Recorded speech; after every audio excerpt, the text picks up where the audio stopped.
दोस्तों, शर्मा एजुकेशन में आप सभी का स्वागत है। आज हम इंग्लिश विषय पर चर्चा करेंगे, जिसमें एक महत्वपूर्ण टॉपिक है टेंस। टेंसों के बारे में बेसिक जानकारी अगर हम लेते हैं तो देखिए किस टेंस में कौन सी फॉर्म लगेगी, कौन सी हेल्पिंग वर्ब लगेगी, ये सारी जानकारी आज हम लेंगे। तो देखिए टेंसों के पहले तो बता दें कि 3 प्रकार होते हैं। सबसे पहला आता है प्रेजेंट टेंस, नंबर 2 पर आता है पास्ट और नंबर 3 पर आता है फ्यूचर टेंस।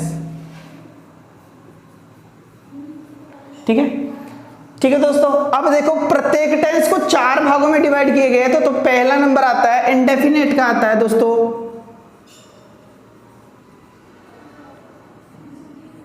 दूसरा आता है कंटिन्यूअस, नंबर 3 पर आता है परफेक्ट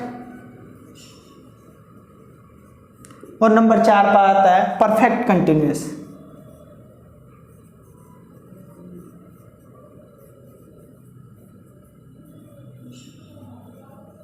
ठीक है, अब देखिए ये तो 4 टाइप हो गए। ठीक है, present indefinite, present continuous, present perfect, present perfect continuous, past indefinite, past continuous, past perfect और past perfect continuous, future indefinite, future continuous, future perfect और फ्यूचर परफेक्ट कंटिन्यूअस। देखिए दोस्तों, अब हम इनमें हेल्पिंग वर्ब और वर्ब का प्रयोग करना सीखते हैं। तो देखिए दोस्तों, अगर प्रेजेंट इंडेफिनेट की बात की जाए तो प्रेजेंट इंडेफिनेट में एक तो लगती है वर्ब की फर्स्ट फॉर्म, उसके अलावा वर्ब की फर्स्ट फॉर्म में एस या ईएस। ठीक है दोस्तों, उसके अलावा अगर इसकी हेल्पिंग वर्ब की बात करें तो हेल्पिंग वर्ब लगती है डू और डज, इसके साथ लगती है वर्ब की फर्स्ट फॉर्म। ठीक है, अब देखिए डू और डज का प्रयोग कैसे करेंगे। अगर वाक्य सिंगुलर है, ही सी इट नेम है, तो वहां डज का प्रयोग होगा, और अगर वाक्य प्लूरल है और आई वी यू दे है तो वहां डू का प्रयोग होगा। अब दोस्तों इसी प्रकार हम बात करते हैं पास्ट इंडेफिनेट की। तो देखिए पास्ट इंडेफिनेट में, अब पास्ट इंडेफिनेट के अफर्मेटिव तो लगती है वर्ब की सेकंड फॉर्म। ठीक है दोस्तों, लेकिन अगर हम इसके साथ हेल्पिंग वर्ब का प्रयोग करेंगे, हेल्पिंग वर्ब अगर लगती है तो अगर डिड का प्रयोग करते हैं तो डिड के साथ हमेशा क्या लगेगी, वर्ब की फर्स्ट फॉर्म लगेगी। अब बात करते हैं फ्यूचर पर इंडेफिनेट की। तो फ्यूचर इंडेफिनेट की बात की जाए तो फ्यूचर इंडेफिनेट में लगती है वर्ब की फर्स्ट फॉर्म, और हेल्पिंग वर्ब की बात की जाए तो विल और शैल का प्रयोग होता है। दोस्तों ध्यान रखना, सेल का प्रयोग सिर्फ आई और वी के साथ होगा, आई और वी सब्जेक्ट होगा तो सेल का प्रयोग होगा, बाकी सभी के साथ विल का प्रयोग होगा।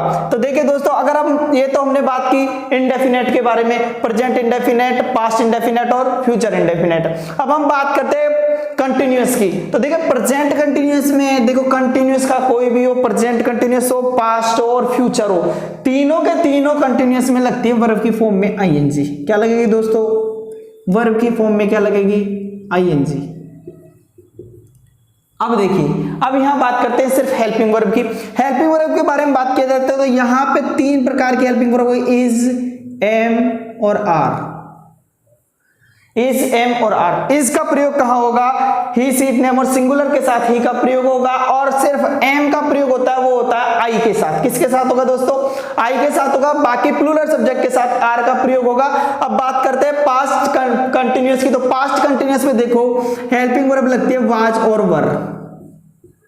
दोस्तों वाज और वर का प्रयोग करेंगे तो देखिए सिंगुलर सब्जेक्ट के साथ तो वाज का प्रयोग होगा और प्लूरल सब्जेक्ट के साथ वर का प्रयोग होगा। इसी प्रकार हम यहाँ आते हैं फ्यूचर में। फ्यूचर के कंटिन्यूअस की बात करें तो फ्यूचर में वही हेल्पिंग वर्ब चलेगी विल, और इधर चलता है सेल। लेकिन ध्यान रखने कंटिन्यूअस में आए हैं तो यहाँ विल बी और सेल भी लगेगा। क्या लगेगा, विल बी और सेल भी। ठीक है, वही आई वी के साथ सेल भी लगेगा, बाकी सभी के साथ विल भी लगेगा। देखिए परफेक्ट की अगर हम बात करते हैं तो परफेक्ट के बारे में देखो, हमेशा चाहे प्रेजेंट का परफेक्ट हो, पास्ट का परफेक्ट हो या फ्यूचर का परफेक्ट हो, परफेक्ट में हमेशा लगती है वर्ब की थर्ड फॉर्म। परफेक्ट में हमेशा क्या लगेगी दोस्तों, वर्ब की थर्ड फॉर्म। अब यहाँ हेल्पिंग वर्ब के बारे में चर्चा करते हैं। यहाँ हेल्पिंग वर्ब क्या लगेगी, हेल्पिंग वर्ब की बात की जाए तो यहाँ हेल्पिंग वर्ब लगती है हैज और हैव। सिंगुलर सब्जेक्ट के साथ तो लगेगी हैज और प्लूरल सब्जेक्ट के साथ लगेगी हैव।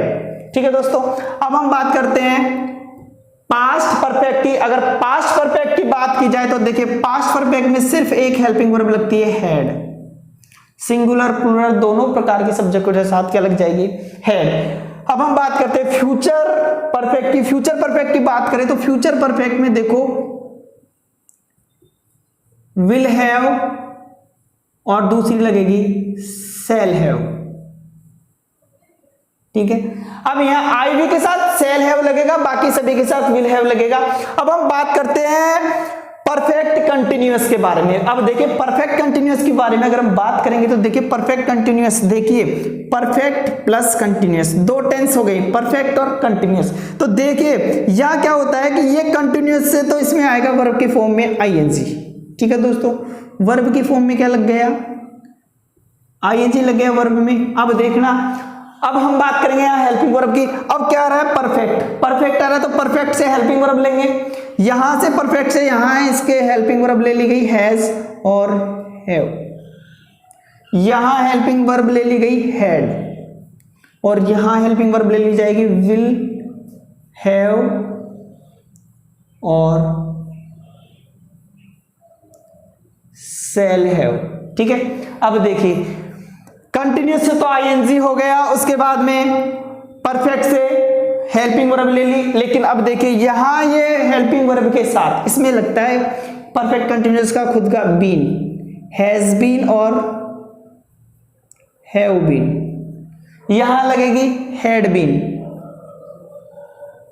और यहां पर लगेगी विल हैव बीन और शैल हैव बीन, ठीक है दोस्तों।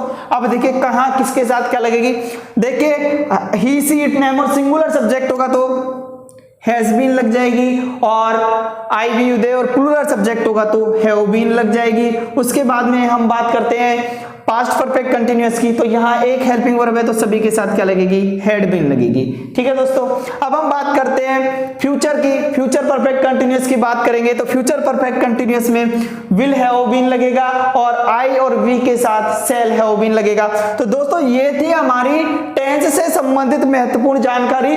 यहां हमने सिर्फ इतने से चार्ट में ये पढ़ा कि कौन से टेंस में कौन सी तो वर्ब की फॉर्म लगेगी और कौन सी हेल्पिंग वर्ब लगेगी।